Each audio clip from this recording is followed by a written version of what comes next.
guys know it is Drunken Chat, son.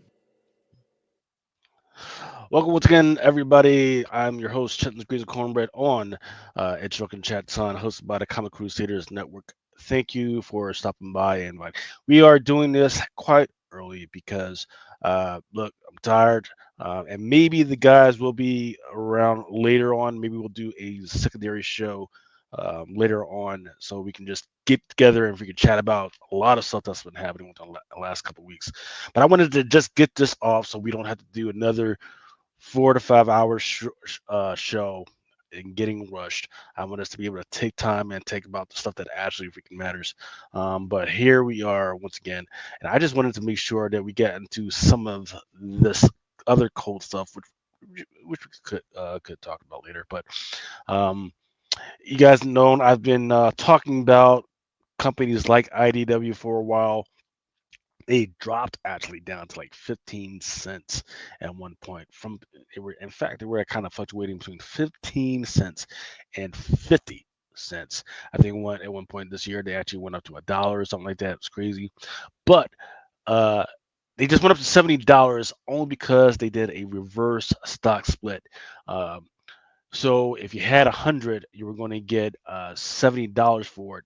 Unfortunately, like right after that, all their freaking people just freaking went ahead and freaking sold. So now it's down to 44. Um, and what I can say is with the evaluations, what everybody's looking at, what'll probably happen is it'll go a bit down a little bit more until they see some improvements, until people start seeing them just bleeding money. So I could probably see like 15 to 25 in the near future for the stock. But it is good to see at least they're staying freaking active. Uh, duh, duh, duh. And then of course, actually let's go to this one first before we get into the big stuff. Look, freaking Marvel Rivals, right? That was kind of freaking funny. They just dropped season 3.0. For those that don't know, Marvel Rivals is a game that people have been playing. Marvel hasn't even been promoting it by doing some of these covers. So they just introduced season 3.0 where they've got Hela being in cahoots with Null. They've got Phoenix coming back, and she's even more powerful than ever. And they've got just a lot of stuff that's going to be happening with this whole deal. Let's see. Fact, yep, here we go. So July 11th, they just dropped the new season 3.0 with the whole Null thing. Phoenix. They also dropped a new battle pass, which is where you get to get a whole bunch of new skins associated with Null. Um, and the Milano Repair Logs, which is a new event and a free costume, which is new challenges you have to get to do in order to get other new skins and other little free gifts. I also know that if you were a college student, if you sign up, well, yeah, you can sign up for this through this thing. You give them your college email, and then you get some like new skins if you're a college student, which is pretty freaking cool. July 18th, there's supposed to be a new summer party, Marvel Rival swimsuit, and summer special event, which is kind of interesting because there's skins. Everybody gets that, but then there's like these few powers that each character gets, and through those powers, like they're called alts or ultimatums or alts, whatever, and they've dressed up the alts to kind of have like the summer flavor. So I'll be killing you, but I'm throwing like pineapples and all types of like beach chairs and stuff at you. It's going to be kind of crazy. July 25th, they're going to introduce the Marvel Studios, the Fantastic Four first steps, which is probably going to be uh, more of a team up situation where they're more powerful when you team them up all together. Special team up, and yeah, special team up with Johnny Storm and the Thing. And then August 1st, we're gonna have two new characters: Phoenix Demon and a Phoenix Panther, which is once again, just some of those characters, but they're in different freaking suits. Um, Usually, it doesn't mean they're even more powerful, but when they're in those suits and they've got like fire and all this other stuff, it can be quite freaking distracting. So that's something to look out for. And then August 8th, so coming soon, that's going to be season 3.5. Um, and here it's blank, but we know for a fact that what has been announced is supposed to be Blade. Blade is supposed to be on his way into Marvel's Rivals pretty soon, that's going to be freaking interesting. Now, as interesting as that is, I thought what was even more interesting was Fortnite. Um, and let's not freaking put it aside, but just as on the same day that Marvel Rivals decided to announce or have Season 3.0 come out, Fortnite decided to release a skin with Superman and Mr. Terrific, and I forget who else, and like one of the bad villains or villainous is inside Fortnite now. So um, the way Superman is in there is actually quite interesting because it's only like a few people will get access to it. Like so, you'll be fighting off in the scenery. You'll see like a Superman call, and the first person to get to that Superman call gets to be Superman and has Superman powers. So not everybody's going to get access to it. Not everybody's going to be able to reach it. So I thought that was kind of interesting. But to stay on the Superman and talk and the way and what we're going to do is now we're going to switch to Superman. Got to see it last night. Good stuff. Good freaking movie. I don't see where the hate was. In fact, I looked at some of the Rotten Tomatoes top critics, and man, they they need to hang it up. They need to go Latinas, man. It's crazy.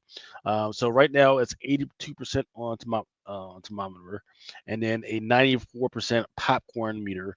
Um, and I see that most of the hate comes from these so-called top critics just saying any type of thing. Talk about it's too complicated. It doesn't make any freaking sense, or it's going too far away from the lore, or it's too DEI. Like no, I watched it with open eyes, and I was like, no, this is the only thing that kind of got me because it was some of the conversations were a little too long, and I could tell that it was supposed to be interspliced with actual scenes. So yeah, there was this one conversation with that Clark Kent was having with Lois, and you could tell that what they were discussing with it was supposed to stop, and then it was supposed to cut a scene of showing him what happened, and then they were supposed to come back. But instead of doing that, they just let him talk if we can go at it, and it was kind of long. It was like, okay, well, this is more than an establishing shot. This is kind of weird. So that was the only thing that was that didn't quite fit. Everything else made sense. A lot of people didn't like some of the stuff about you know interdimensions and talking monkeys and all that other stuff. And then look, there is a lot of symbolism in there. You just got to take it for what it is. But otherwise, it is a good family movie. My wife loved it. My sons loved it. Freaking good, a very good start to this James Gunn's DC universe, man. So with that, I'm gonna try and get set up. So I'm gonna play this quick trailer, and then we'll start getting into some of the books that are going to be on FOC this week. This what is it? Monday the 14th. Yep, Monday the 14th. So stand by. Hey, Radiant Black here, and next month hold up. Wait, who's that? Wait a second, are we getting a new yellow? Is this another one of those crazy special issues? Does this one break time? Uh-huh. Oh, it only breaks hearts. Oof. Well, you've been warned. Don't miss a very special issue of Radiant Black, featuring a first appearance of our new Radiant Yellow. Pre-order Radiant Black 36 today with your local comic book store. Okay, so that's cool. So Radiant Black is still trying to do its thing, and now they've got. In fact, I think what I heard was that there was going to be a new Radiant Yellow. So if you're into that type of thing and first appearances, and you do want to make that type of investment, I would definitely go ahead and try and pick up Radiant Black number 36. I believe that was. All right, so first I'm going to start with some of the worst ones from this week. Um, Coming from DC, some people like it. I don't like it. Um, these action figures because we're going what 3 4 years now, and it's the same thing. Nothing has really changed. In fact, I've had people try and buy stuff for me only to realize, oh crap, I'm not buying an actual action figure. I'm buying a freaking comic book of that has a cover of an action figure. So it's very confusing to some folks, and I know a lot of folks that don't like it, other than like cover heads. Then I like Maddox. I like the way that he's trying to do things differently, but I think it's a little overplayed now, maybe because I've been looking at the covers too many times right now. So I think we need to take a little break. Thundercats number 17. It's not terrible art, but it is out there art, and it's fine. But I'm tired of sick of looking at it. Daredevil. There is this weird freaking art. I don't know whether this is J. Scott Campbell maybe or who it is, but it's kind of too dark along the edges. But then you got the light coming from behind, and it doesn't really accentuate anything. It's got the Batman. I want to be a Batman sitting on a gargoyle type stuff going on. Didn't really like it. And then here we go with Zesty Daredevil. Once again, yeah, this is definitely the J. Scott Campbell joint, which is like the lighting. I like the little grin, but the way the hips are kind of twisting. Oh, excuse me. Yeah, the way the hips were twisting on that one was kind of a little weird. Yeah, and that one's on FOC this week. Daredevil for the J. Scott Campbell. Then there's the Laura Kinney Wolverine. Not bad, not terrible, but like, look, Sowie, uh, she's a good artist, but we need a little bit more for her, and I don't understand what's going on here. I think that I don't know whether it's because I've seen some of her other stuff that are outside of freaking comics, absolutely freaking good. I'm kind of wondering if her hands are being tied with what's going on. Magic. This is a Bayo Villalobos. Once again, too dark. Don't know what's going on here. I want to see more Magic and less of this guy because I don't know. It feels like you put a lot of effort into something, and I don't know what the vision was here. Too much going on here.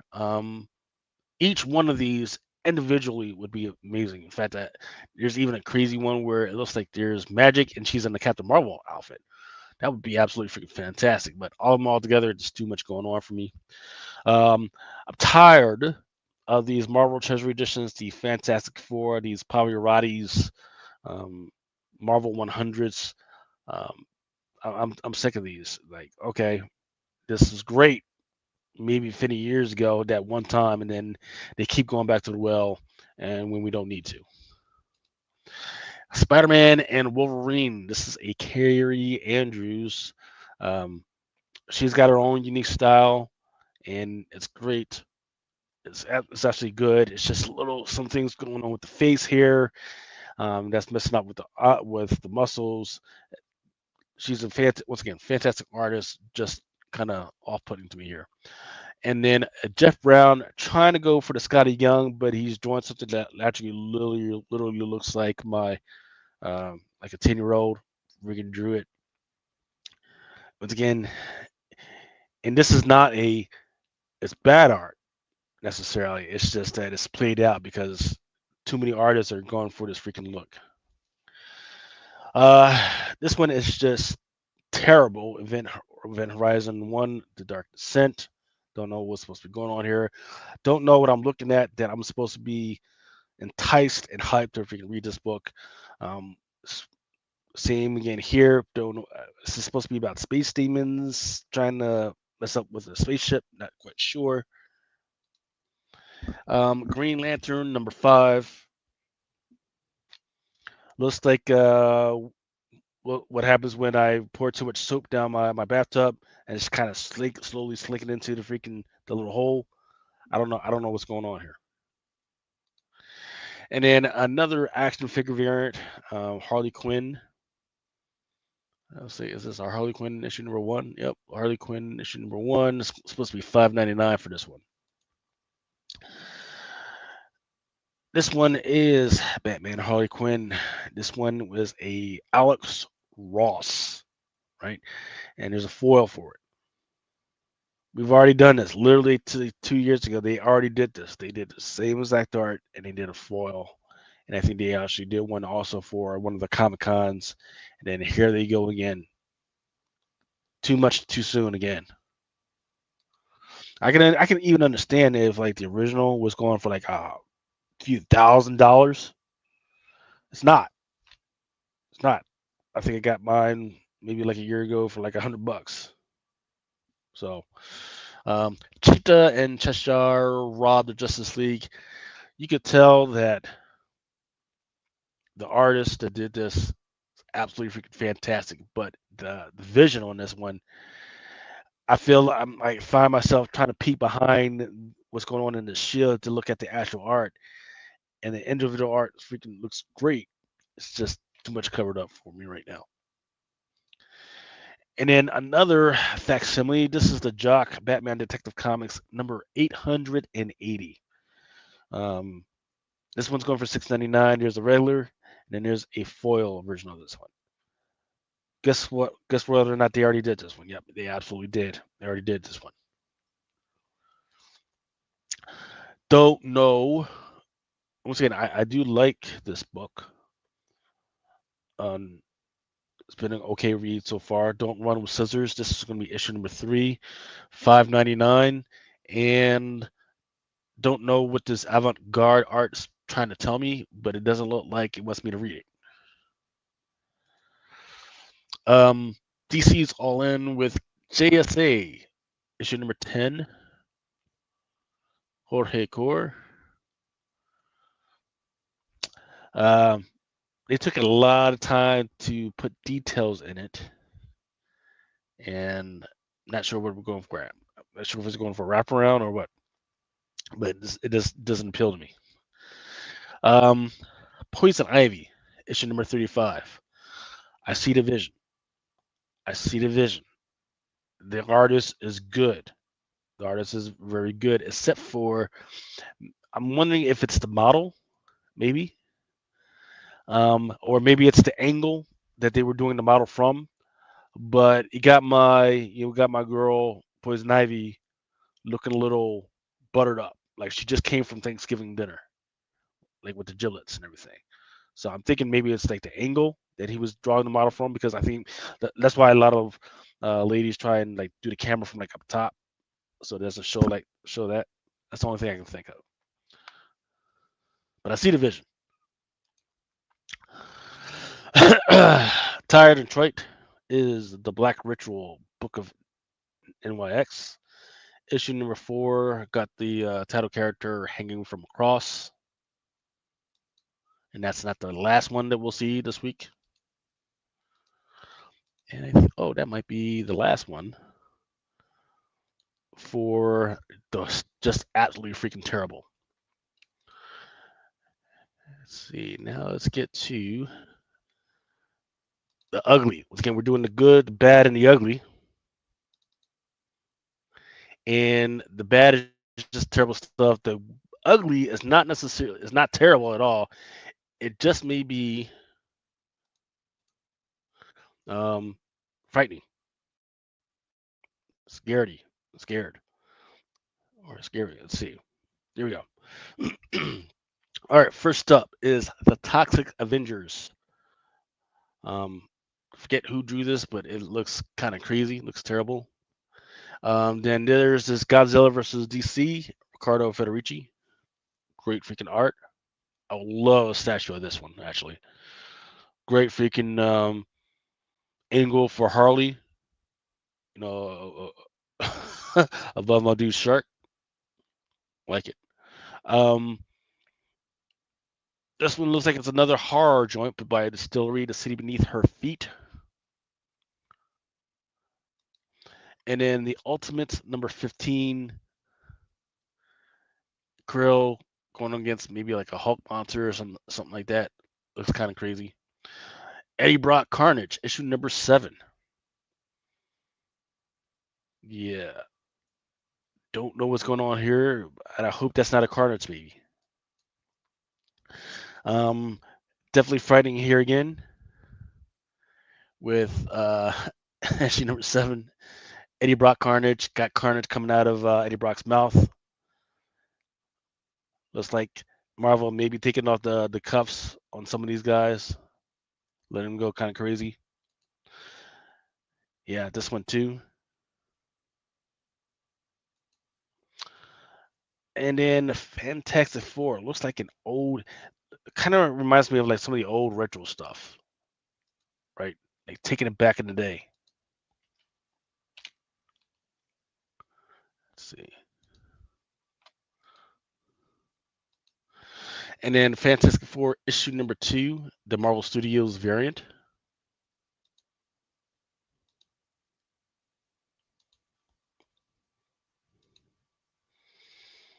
Mm.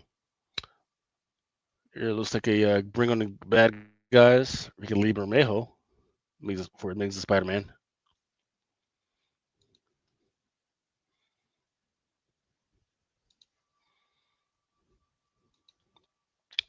This one I definitely love.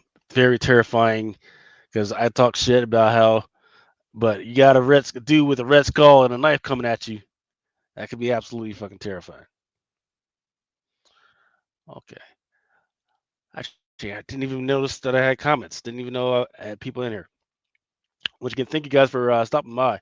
Shout out to Derek Neiman, day drinking. Well, here it's 7:57. Good sir. So it is no longer day drinking. I heard people are review bombing with negativity because they're still bitter about the Snyderverse. Well, then, if they're bombing about the Snyder universe, then they should just keep supporting the Snyder universe. There's still Snyder universe stuff still happening, right? You know, go watch, get HBO Max, just watch it over and over again. Just talk about don't bomb this stuff, right? Um, and that Daredevil had the strangest pose I had ever seen. GTK Comics, yeah, what's going on about bathtub soap scum variant? Yes, that's what I'm gonna call that Green Lantern, the bathtub soap scum variant. Vojo Chris says this feels criminally early. Yes, poison thicky. You know what? If she was even thick, I will let it slide. But it was just like the whole area under here, under the right under the chin. That was kind of freaking crazy. Here we go with Event Horizon Dark Descent, issue number 1. I think this one is, yep, IDW. Now, this one makes it a little bit more clear that there's some demons that are out there in freaking space, and they're either haunting or they're going to try and kill everybody on board. I think maybe this is based on that Event Horizon movie. I would have to check that out. Then this one is definitely freaking terrifying, right? Because you know you're messing around in freaking space. You're afraid that you walk up to a fucking portal and what's the devil that you were trying to stay away from is coming right through that motherfucker. All right. Now, my introduction to Teenage Mutant Ninja Turtles was always that cartoon.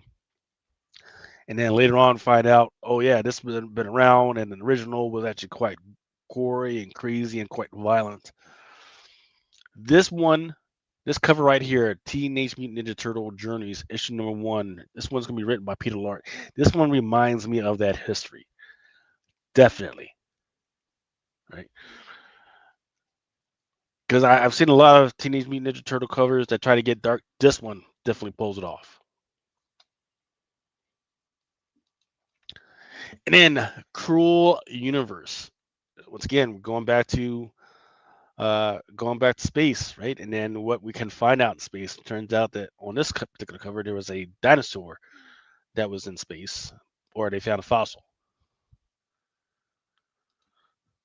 And then there's the black and white version of the dude that looks like he's basically getting drowned in his own suit. And if I'm not mistaken, this one is a 1 in 10. And then this one is just weird, freaky. They made this character, whoever it is, weirdly freaky and everything, but they put makeup on the eye and the lips. Weird. Great freaking cover. Definitely considering the movie that just came out, because all of these characters, except for Mothra, of course, are actually inside of the new movie.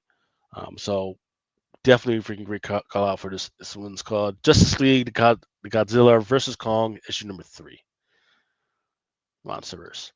And then Orla issue number 1 by Mad Cave. This one's going to be a great freaking pickup for the read. Mad Cave says he just poured his first drink. Oh, salud, sir. Definitely electing this time because I already knocked out what I have for today. Don't have to worry about competing with anybody else that's doing their podcast right now. And then I don't have to, because look, boxing is going to be on in a little bit, so I get to go ahead, knock this out, and go watch my boxing. So I know it sucks not having the other guys here, but hey. Poison Ivy issue number 35. This one looks a little bit better. I'm a little taken back because I'm used to Poison Ivy trying to freaking hem up freaking Harley. But it looks like she got some other girl freaking, she's trying to hem up, trying to put her in the flowers.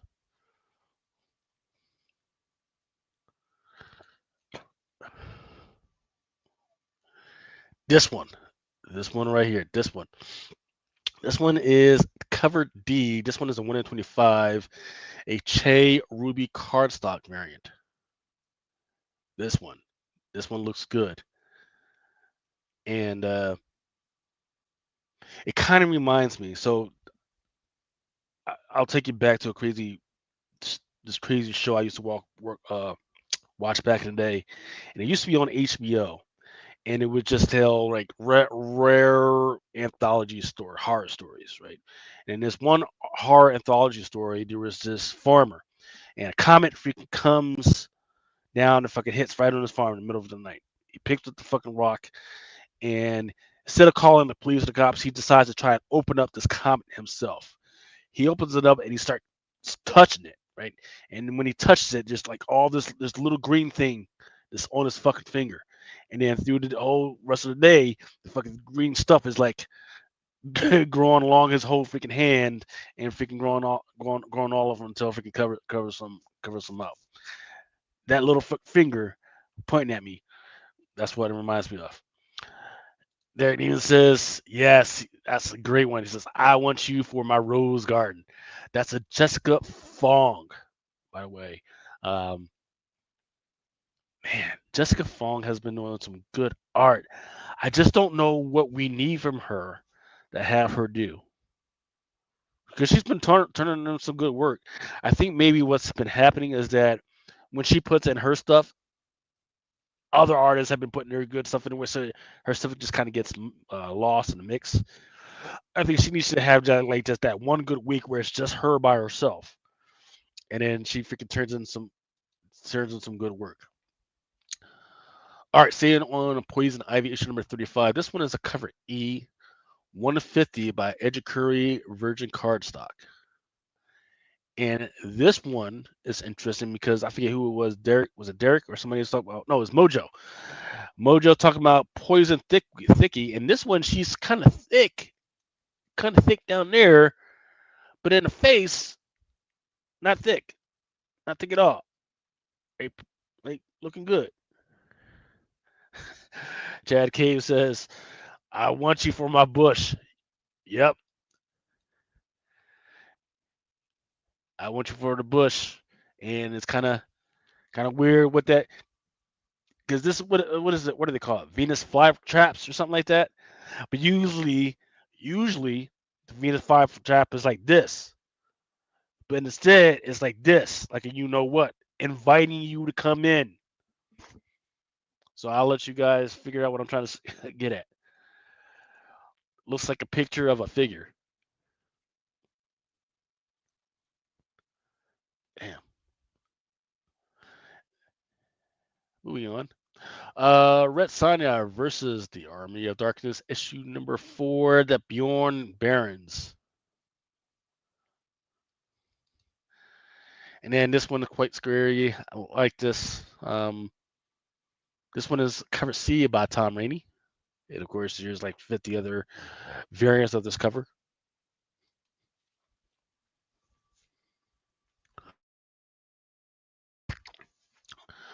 This one is quite weird with Resurrections, Quantum Karma. This one is by Steve Beach, issue number 5. He says, some people, they just wake up with bad dreams, and whereas my ass would just try to forget it, someone was like, no, let me go ahead and put this shit on fucking on picture and then publish it, send it out, make everybody have the same fucking nightmare that I'm having. All right, Steve Beach. All right, Return to Skull Island, issue number 2. This one is a Diego Yapor. Rick and Morty versus the Universe, issue number 1. This one is a one-shot, cover A by Dave Bardeen. Romanus Machikai, issue number 1. Ezra Gilmore. And then this one is the black, white, and red variant.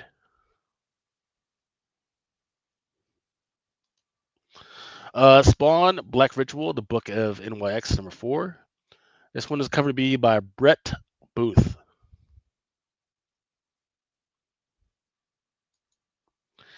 And then Toxic Avengers Comics, issue number 2. This one is a 1-5.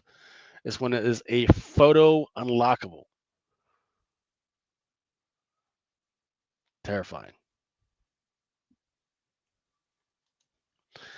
And then I still can't believe this title is still going on.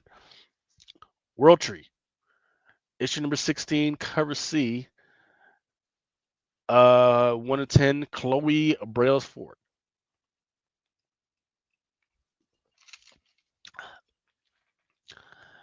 I don't know what's going on here, but I like it. Am I going to buy 10 covers of this or of something in order to get this? Probably not. Especially when we haven't heard whether whether this cover is going anywhere.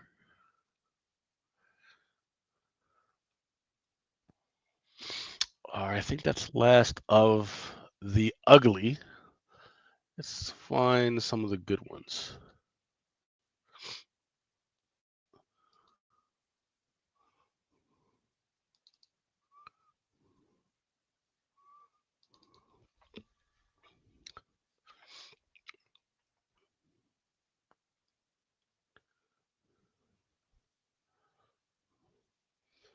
So what's going on, guys? Have you guys seen the movie yet?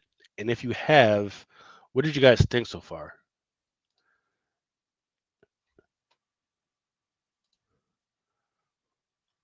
Let's see. All right.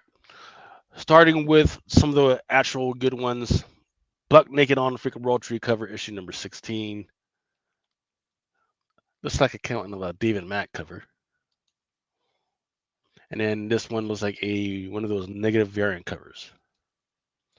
Flynn, Mega Man Zero, issue number 1 by Oni.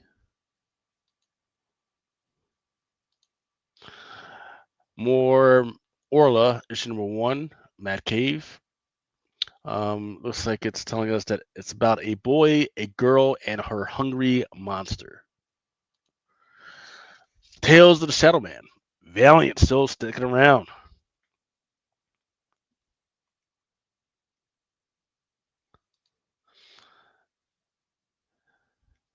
Another Daredevil cover. Mojo Quid says it was the most fun Superman movie since seeing Reeve as a kid, and he loved Cavill and all, but this one was just fun.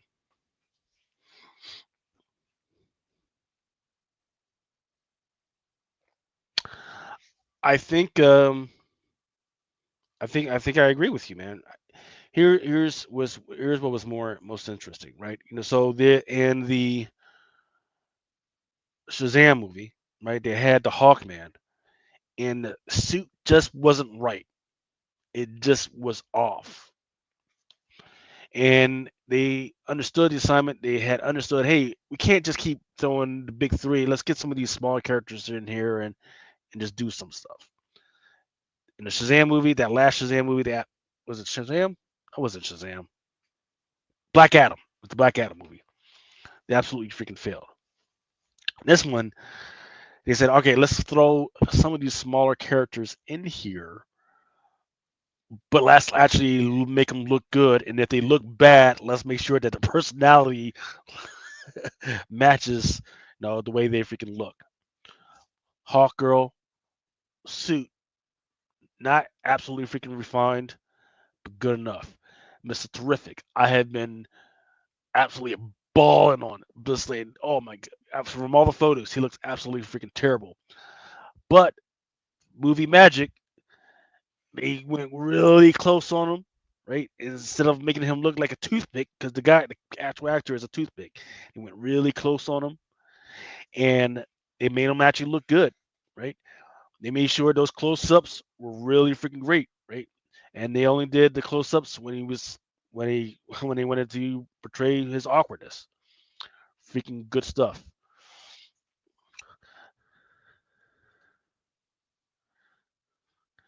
People talk about how unnerving the Hawk Girl screeching is supposed to be. She literally only did it when she was attacking to unnerve her targets. Yeah, yeah. People, what did people want her to go? I like an anime girl. What the fuck? Like I don't. Yeah, that's what hawks do. That's what hawks do when they do a little swoop. They and the freaking animal will freeze, right? Because they know there's a sound, but they don't know where the sound is coming from. So and they freeze. And they'll take that one time. They'll take that 1 second to freaking look up. And that one look, that little second look up, it's all that freaking hawk needs. And you're freaking done. Hawks and Eagles. So people, I really don't think people think when they write stuff or say stuff. Like, okay, yep, meet Spider-Man from the Ultimate Spider-Verse. This is your X-Men 135.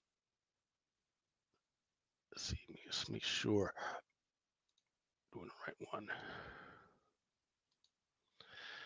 Another X-Men Jeffrey Brown.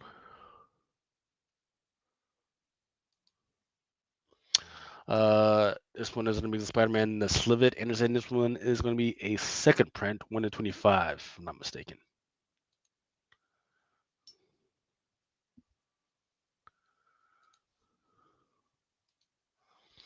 Here's your Magic.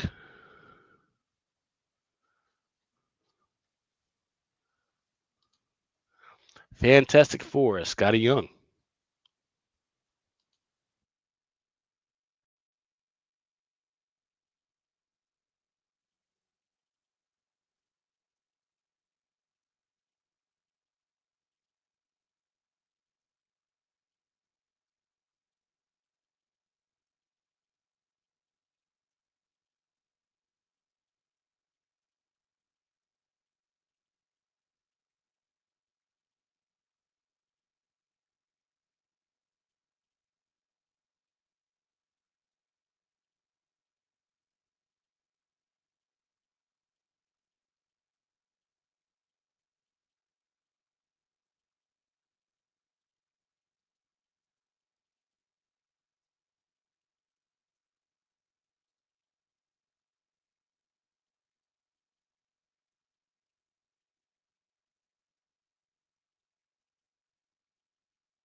Hello, can you hear me now? Here we go.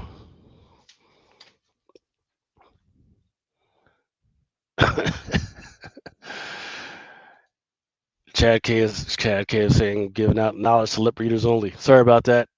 I don't know why my headphones turn off like that. Cheap ass $300 freaking headphones. Fuck. Um,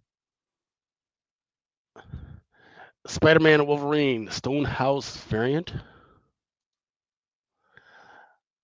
The Mortal Thor, issue number 1. Alex Ross.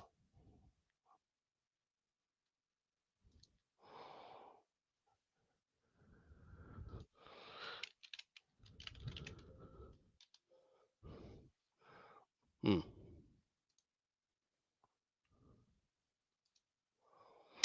Green Lantern.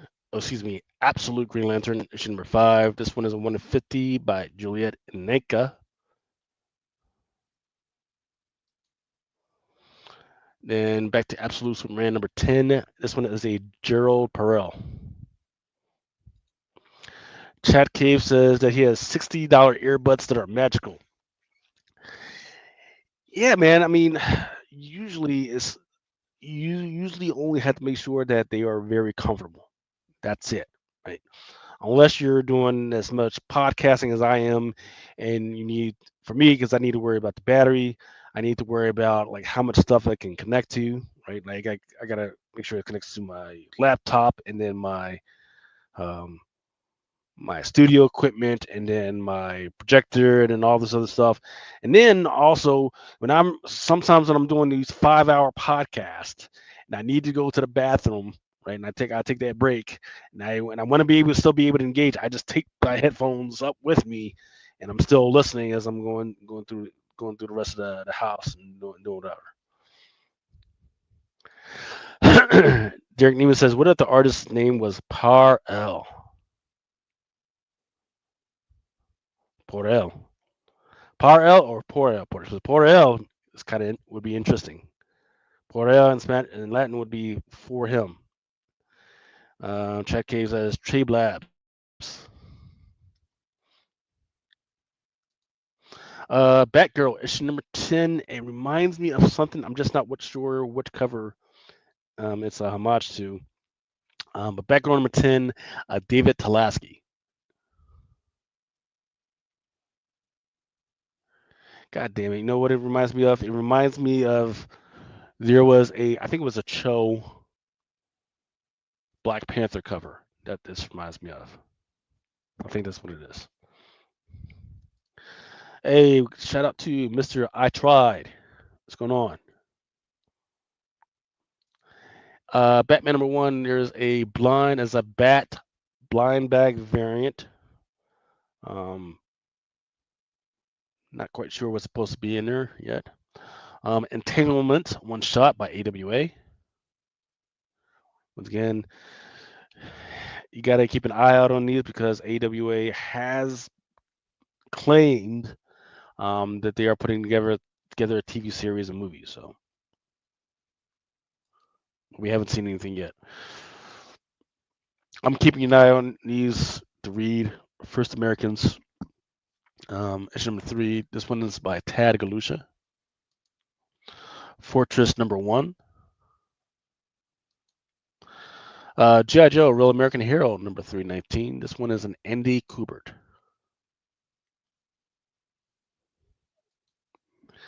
And then there's your 1 in 10, a negative variant with Francis Portela. Back to the Never Wars. Once again, this was the one that I was telling you guys about. It was the Wizard of Oz versus the Peter Pan universe. Radiant Black issue number 36. That's the first appearance of the new Radiant Yellow.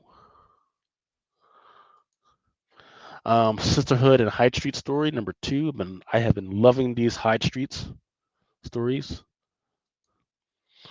This one has been on FOC for a while, right? In between the mess with Diamond and everything, to keep putting it back and soliciting it, but they should just let it go and just let that be it. Thundercats number 7. This one is the cover G by Lucia Perillo, and this one's going to be a foil. Vampirella number 2. Virgin Metal. Chad Cave says that he bets that Tinman, that Never Wars number. What was that? Never Wars. Yeah, Never Wars issue number 3. That one's by Craig Kavax.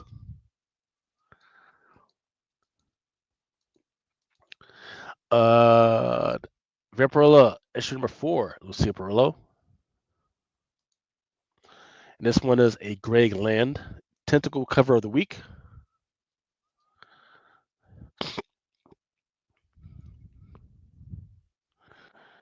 Chad Cave says it's the Red Hood theory.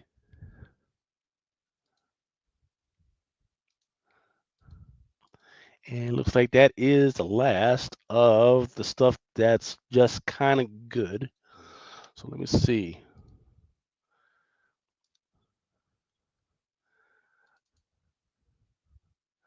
And then here are the top of, I think it was just 15. I think that was kind of like really kind of worth it. Let's see.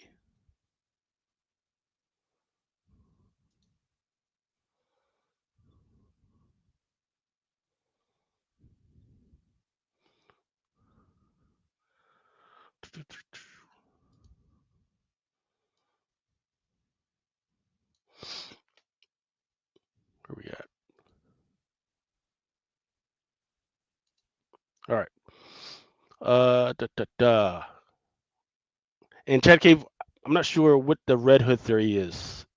Is it from the guy Red Hood that's on with mine and those guys, or is it like the freaky cult Red Hood theory? Tell me which one you meant. All right, coming into the home stretch, folks.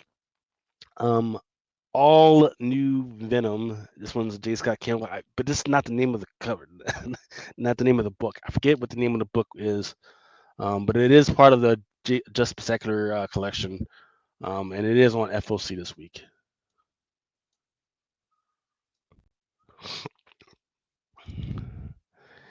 It says Red Hood from Beyond Wednesdays.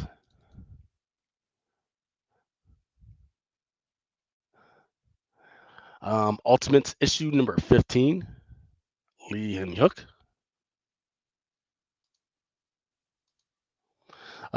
Magic. J. Scott Campbell. Yeah, Derek Nino says so many covers.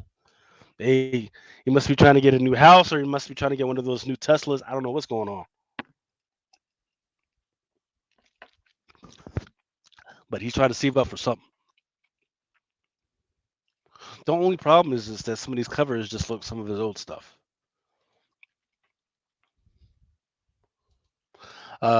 Rose Besh coming out with a Fantastic Four cover.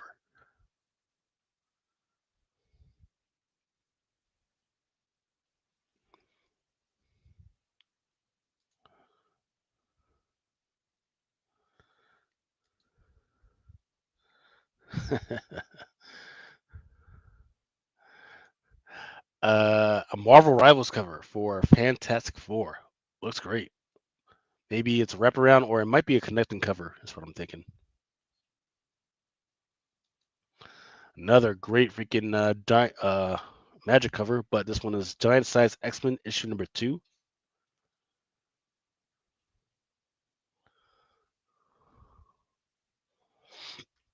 Mr. I Tried says apparently the J. Scott Campbell, his Rogue was set went up today. The 25th anniversary is sold out along with the wraparound. Yep, and that Rose Beige, she's been putting in that work. An interesting Mortal Thor cover. Interesting, right? It kind of reminds me of that.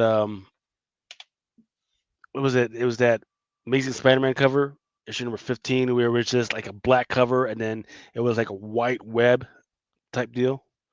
This is kind of what it reminds me of. This might do well.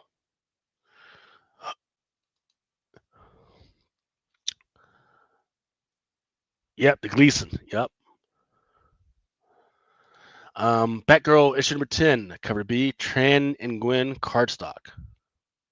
Beautiful effing cover, man. Just beautiful. Yep. That Thor.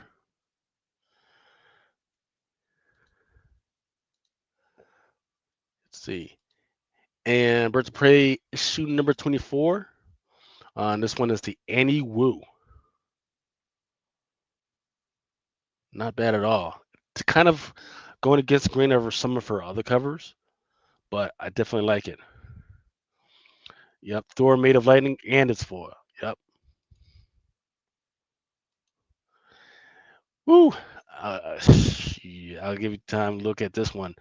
It's a Birds of Prey issue number 24, cover C. Kai Yu Young Aom cardstock. That's it. No variant on this one or nothing.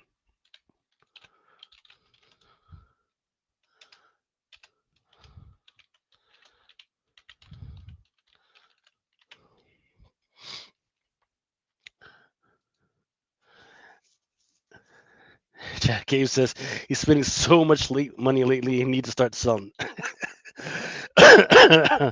Absolutely, man. Freaking, it's rough, right? Right. It's rough. No, so what I would say is sometimes what you got to do is as soon as you see it on FOC or as soon as that previews book comes out, which is like a month even before FOC, that's when you put it on freaking your eBay. That's the best thing I can tell you. Put it on eBay before like 40 days out, actually. Just be careful. Because after, if you do it before 40 days, they end up buying it, and can't get it to them, you might be fucked. But 40 days out before it's actually supposed to come out, put it on eBay, and then if you buy it, then you're good.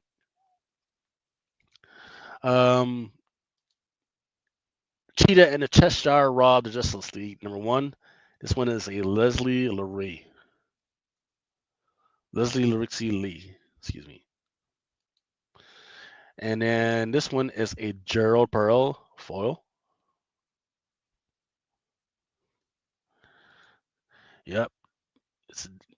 DC's heating up. Absolutely. Right. I think, and that's where we're gonna have to pay attention, right? Is because me and Ninth, we've been telling people like, hey, DC just needs that one effing movie where it shows that they got their stuff together, and then stuff is gonna blow up, right? All of a sudden, people are going to be looking in the nooks and the crannies, trying to speculate about DC.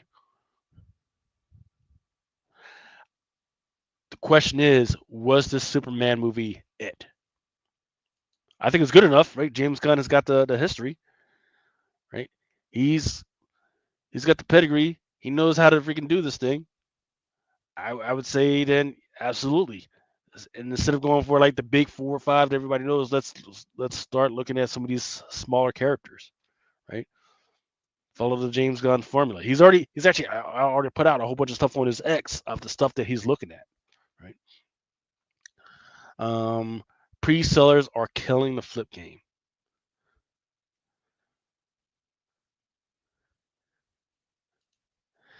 And Derek Newman says, I don't even have my books in hand yet, and people are already pre-selling 9/8 for like $50. So here's where it's going to get interesting. With Diamond going down, and we got to see what's going to happen with these guys, right? Because I know for a fact that they were monitoring a lot of stuff, or maybe it was just people in the warehouse. They were monitoring a lot of stuff, and if they felt the software stuff was going to get hot, they would hold stuff back. They would hold stuff back to make sure that they had enough stuff on hand, or maybe that they were selling to the place. I don't know what it is, but some stuff was going missing and stuff was going like short even before the stuff even freaking came out, when they still had a chance to go and get it printed. But now that it's been spun out of those people's hands, and I think they're trying to turn it over to Ad Populum right now, it's going to be interesting, even more interesting, because now there's not that big database, right? And then there's also, don't forget that Midtown had their own publishing, or not their publishing, distributor, right? So distributors would sell it to Marvel, or excuse me, would sell it to Diamond. Diamond would then turn around and sell it to, I think it was called UCC or no UCS, right? And like all the crazy ass freaking incentives, and you were asking like, who's buying all these incentives? It was Midtown, but they were buying it to distribute to somebody else for cheaper, right? Straight to, they didn't have to buy 1/100s and 1/200s. They would just boom, here UCS, and then UCS would just sell 1/200s to retailers that, you know, for a cheaper price. I got kicked out of that group. I got kicked out of that group, right? We're telling people about this, I think, as well as the card companies. They hated the shit I was saying. But yeah, let's see. Moving on to Wonderful Thor, back to number 10, Birds of Prey, Cheetah, and then Fantastic Four. There's that Fantastic Four, J. Scott Campbell for this week, or it's going to be on FOC this week. Yeah, we already talked about this. The Godzilla vs. Kong, Ricardo Federici. And Thundercats number 17, a Mark Spears Red Original FOC bonus variant.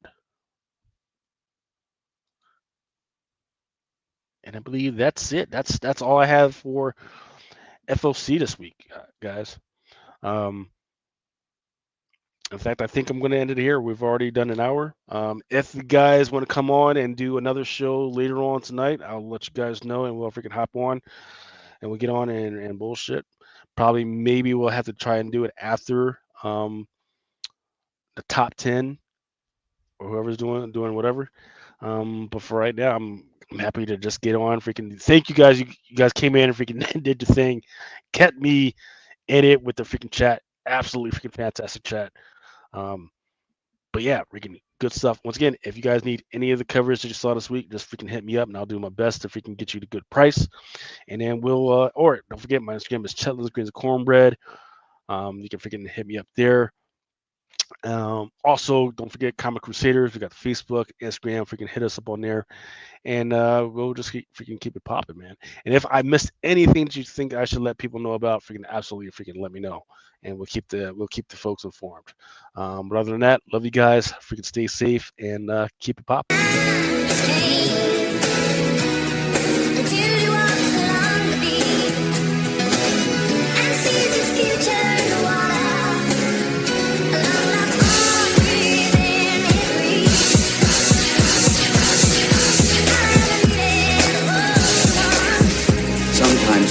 Matters into their own hands.